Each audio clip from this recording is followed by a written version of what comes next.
माँ के प्यार से बढ़कर कुछ नहीं होता, इसीलिए उसने तकिए से दबाकर अपनी ही बेटी की हत्या कर दी। साल 2017 से 2030 के बीच 68 लाख बच्चियों की गर्भ में ही हत्या कर दी जाएगी।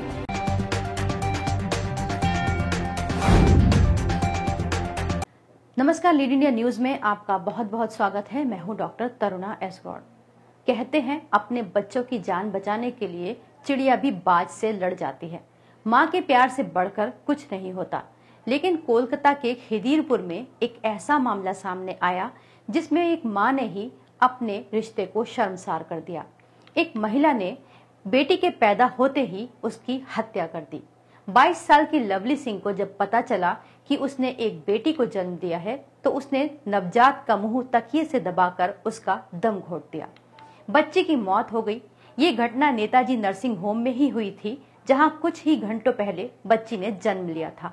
अचानक बच्ची को मृत देखकर डॉक्टर्स को कुछ शक हुआ, क्योंकि डॉक्टर्स की विजिट के समय बच्ची एकदम ठीक ठाक थी। जब लवली से सख्ती से पूछताछ हुई तो उसने अपना गुनाह कबूल कर लिया। उसने doctor Chandrani Bhattacharya, doctor SK, MD Wasim Salahuddin Haider के सामने ये बात कबूल की कि उसे बेटी नहीं चाहिए थी, इसीलिए उसने तकिए से दबाकर अपनी ही बेटी की हत्या कर दी। भारत में सख्त कानून होने के बाद भी ये हालात हैं। इतनी आधुनिकता होने के बाद भी हर साल बेटों की चाहत में हजारों बच्चियों को गर्भ में ही मार दिया जाता है।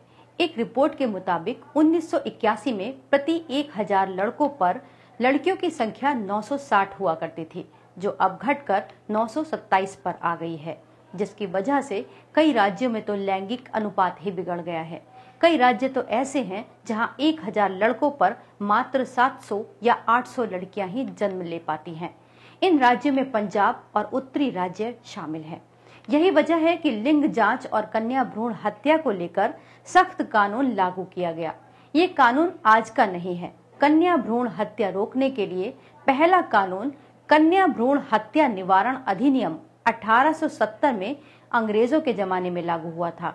शुरू में ये कानून भारत के कुछ राज्यों जैसे अवध, उत्तर पश्चिमी प्रांतों और पंजाब के क्षेत्रों में लागू था, लेकिन इस कानून की धारा 7 के मुताबिक उस समय के गवर्नर जनरल जो थे, वो अपने विवेक के अनुसार इस कानून को देश के हर राज्य और जिले में लागू कर सकते थे। इसके बाद आजाद भारत में कन्या भ्रूण हत्या को रोकने के लिए प्रसव पूर्व निदान तकनीकी विनियमन एवं दुरुपयोग निवारण अधिनियम 1994 बनाया गया, जिसे 1996 में लागू किया गया। इसके बाद साल 2003 में इसके अंदर कुछ सख्त नियम कायदे जोड़े गए।